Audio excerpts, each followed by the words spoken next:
What's up, everybody? Welcome back to another Ridin channel video, or welcome if it's your first time. Either way, very glad to have you. I know if you follow up, I know you were expecting probably a Memphis Shades Road Warrior like kind of short-term review, or if I didn't have any buffeting, kind of what my thoughts were on that. But still working out some issues with that. Again, don't want to cheat that video, don't want to rush it, and more importantly, the Sportster behind me in front of you guys might potentially be gone relatively soon. It has been listed for sale for a little bit. So let's go ahead and overview everything we have done to it. Ridin YouTube channel, it's the Ridin YouTube channel, it's the Ridin YouTube channel, it's the Ridin a thing that you found.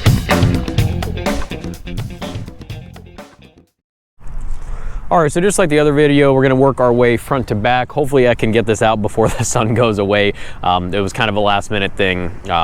So yeah, this is by no means a show quality build. Just like, I wouldn't necessarily say my Softail, my Lowrider S, is a show quality by any means, but stuff is done well on that bike. This bike I got with some spray paint on it and stuff. For those of you who understand what I was doing or what I was going for with this bike has never been a, oh my God, that's such a pretty bike. This bike has been a get on it, beat the piss out of it, ride off-road, dual sport style almost. Like, this bike is just a, I wouldn't say performance, it's not like a crazy performance build or anything, but it's all about form over function and just almost like a hoonigan style bike, but I don't do any of that stuff. I'm lame. So yeah, the tires that are on this are the front, they're mismatched with a stupid, but the front is Road Smart 3s, yeah, Dunlop, I think it is, Dunlop Road Smart 3s, and the back is Mutants. Dunlop Mutants. Not a fan of the Road Smart 3, but actually really do like the Mutants, and I really like the tread. It's a very sort of dual sporty, almost like what the Fat Bob has on it. But anyway, those are, yeah, it's a stock wheel, stock rotors and everything. I do have stainless steel brake line and throttle cables from Magnum Shielding, the turn signals, and we will start it up so you guys will not only hear it, but also see the LEDs I have on it. Came stock with this Amazon style LED, Amazon, you know, Chinese style LED with the top mount. I do have these riser extensions with a Thrashin mid-bend bar. These are either stock painted or I don't know what these are. They're not the best quality, but they are what they are, kind of regular, you know, whatever. Mirrors are stock mirrors or stock style mirrors, but these are actually some cheap Amazon mirrors I bought to replace the ones that were all crapped up and everything. They've held up fine so far. Like I said, these LED lights are, I like them. They're daytime running and then also regular turn signal LED lights. They were cheap, like 15 or 20 bucks on Amazon. A lot of the stuff on this bike is actually not done on a specific video, just because stuff like that I tried to do really quick and I didn't think that it was enough of a good video. But everything that I can find the links to and remember to put the links to, I will put the links in this video, so you guys should be able to at least find the products if you're curious about them.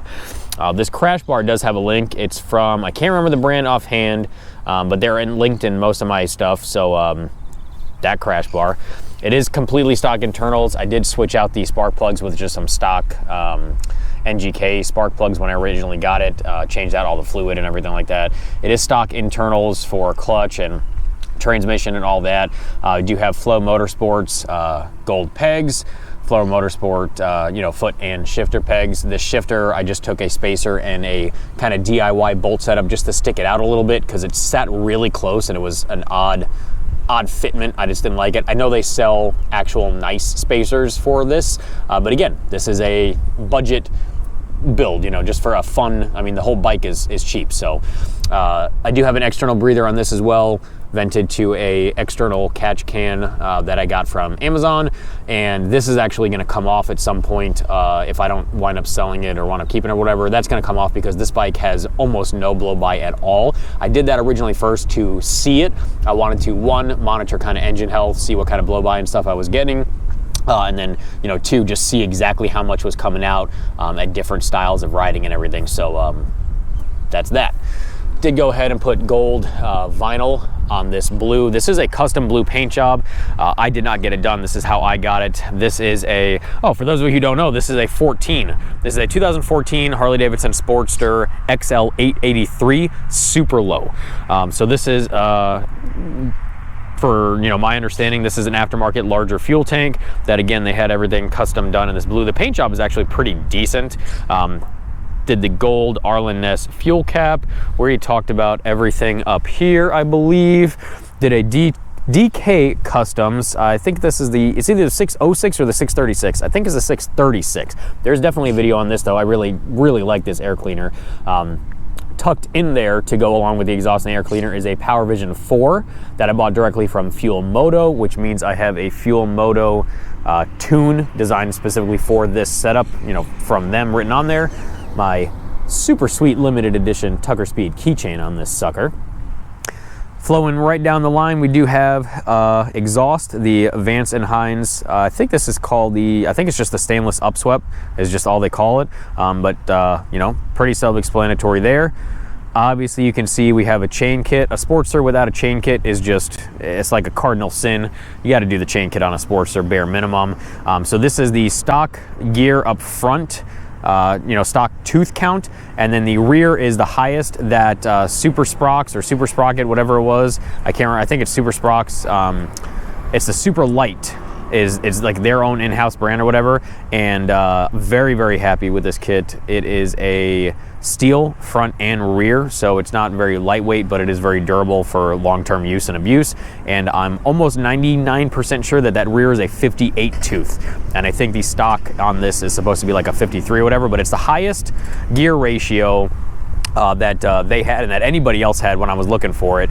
And there is a ton of torque on this. You really just transfers the torque like crazy.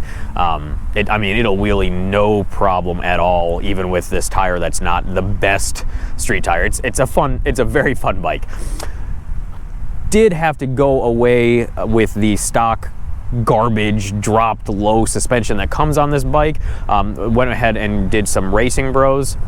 I am I don't know, I'm not positive. I think these are a 13.5-inch. Whatever they are, they're one of the highest, if not the highest, available height for this. Kind of puts it up to a more normal ride height. Try to see you guys. You can see the wheel or the tire pretty much comes up right to where that fender is. I do have LED inserts, again, from Amazon for the rear bullet turn signals. I have this license plate bracket that's actually for a Fat Bob. I did not cheap out on this. I actually spent more money on the expensive version of this, and I kind of retrofitted it myself and did some drilling in this, you know, myself to fit in between the fender struts and the fender. The fender was supposed to come out to here where the license plate would have been mounted, but I wanted to do my own DIY short fender style, so I went ahead and cut it.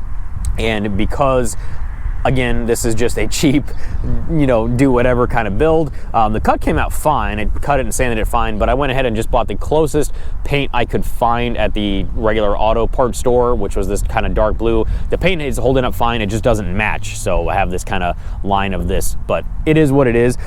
In there, tucked under the seat, which is from the same company, and again, I can't remember it offhand, but I'll type it in the comments, or I already did. It's the same company for this seat as the crash bar in the front, but tucked under that seat is a module from Custom Dynamics that allows these rear turn signals to act as both running lights, or as all three, running lights, braking lights, and turn signals, kind of all in one. I don't know about your state, but in my state, Florida, you do not have to have a license plate light on a motorcycle. It just has to be reflective and clearly visible, so that's how I can get away with not having a like a tag light on here.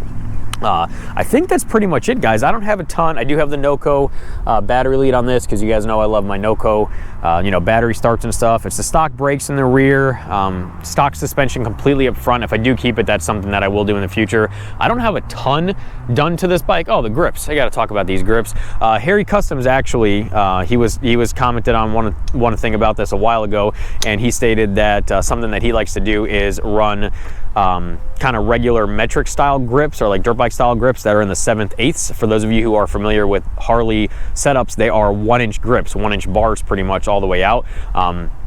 running these 7/8 grips means that you know, it is a tighter fit, but it means that you have a lot more grip options, especially if you want like kind of dual sporty style grips like that. And it also means that you don't have to use any glue at all. You just have to fit it in a little bit tighter with an air compressor. They go on relatively easy. They're cheap. They're very thin, which is nice. They're not super thick and gaudy like a lot of the Harley style grips are. And you can get cool ones like these from Pro Taper that are not only feel amazing, but they work very good. They're just very purpose-built, and they're awesome. Did a brake flush, did an oil change when I got it and everything. Currently do have it listed up on Facebook Marketplace. If you are serious about buying it, and I still have it, I will, you know, I'll talk to you about offers, but it is stock internals. The whole bike only has about 5,600 miles on it. It's a very low mileage bike for how old it is. Again, like I said, this is not a pretty build. I got it with this god-awful spray paint done on, I don't know if the video is doing it justice, but the wheels have been spray painted. These covers have been spray painted. The fins appear like they've been spray painted. Maybe not the fins, but the heads are definitely spray painted. It's just, you know, it is what it is. I got it for a really good price. The engine and everything is, you know, structurally and mechanically everything runs fine, and I've kind of had my way with it. And to me, I really like this bike. This bike has a lot of personality and a lot of soul because it's such lightweight. You know, people talk a lot of crap about Sportsters, but they are super fun bikes to ride. They are so lightweight and so nimble, even in this 883 with no cam or anything else. Stock internals, just that chain kit. Even before the chain kit, it was pretty fun, but especially with that chain kit now, I mean, this thing will wheelie all day for you. It has globs of torque when you get on it. I've ridden highway speeds, you know, 70, 75-ish, whatever we want to call it, highway speeds, typical highway speeds in the States. No problem at all. Even with that really tall gearing ratio I have on this bike, it's still hovering right around the 3,400 RPMs, which is somewhat high, but not crazy high for an Evo engine.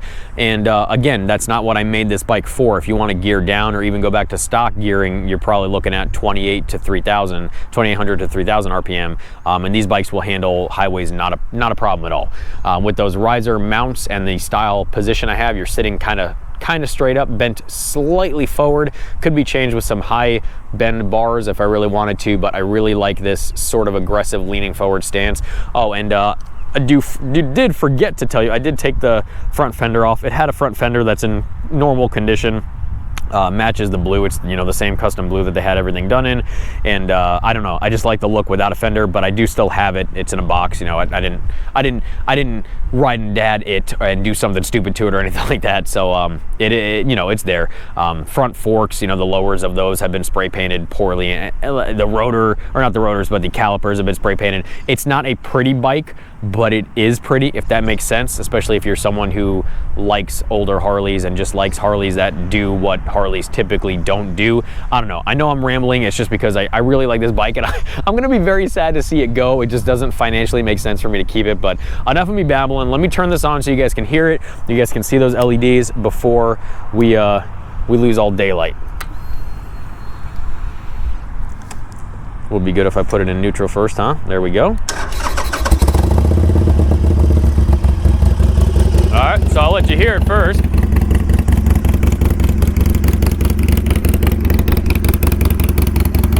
Those lights are not blinking. That's just what the camera does to it. See the front headlight, whatever, run-of-the-mill headlight, but these front LED turn signals and running lights, I'm really a fan of these a lot, especially for being a cheap Amazon find. To show you that they transition to a turn signal. You get off the turn signal, they transition right back. They were very easy to wire in. I just wired them to the existing hookups, soldered the connections, and they fit on these turn signal stems. I love those. Let me show you these rear lights that we were talking about. I'm come on the opposite side of the exhaust so you can hear me a little bit better, hopefully. Again, they're not blinking. That's just the frame rate of the camera. If you can see it, it's showing in the back of the lens, so it's probably coming out on video too, but completely solid. And then when you push on the brake, I have a blinking pattern programmed in there, but you can do a bunch of different blinking patterns or no pattern at all, and it eventually stays solid. Off the brake, running time, or running lights again. Turn signal, it's blinking. You can do a brake and a turn, show you what that looks like. They don't do the blinking as, you know, to not screw up anybody behind you. They just get solid, and your left or whatever turn signal you have on still is running. I really like that module from Custom Dynamics. I think it's a pretty cool setup, and it allows you to do stuff like this with a very minimalist approach. Let's rev it a little bit.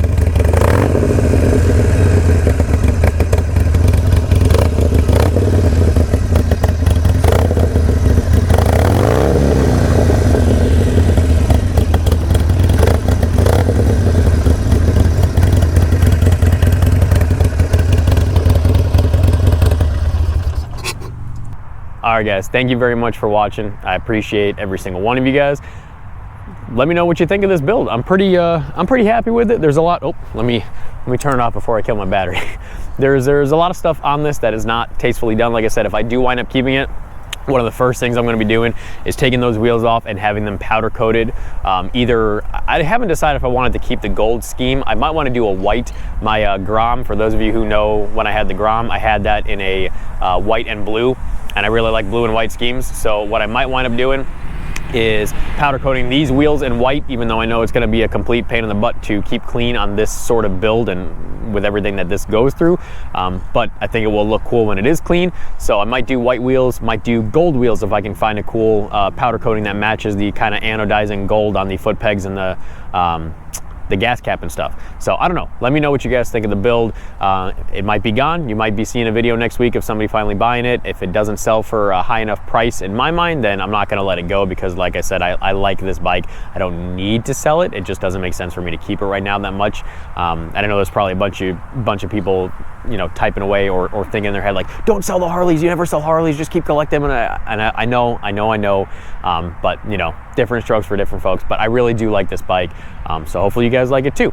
Let me know what you guys think in the comments. Check out all the links in the description for the build series on this bike, build series on my past bikes, review videos, everything I got, discount codes for Tucker Speed, 10% off. Everything's in the description. But until the next time, guys, ride safe, have fun. Dad out.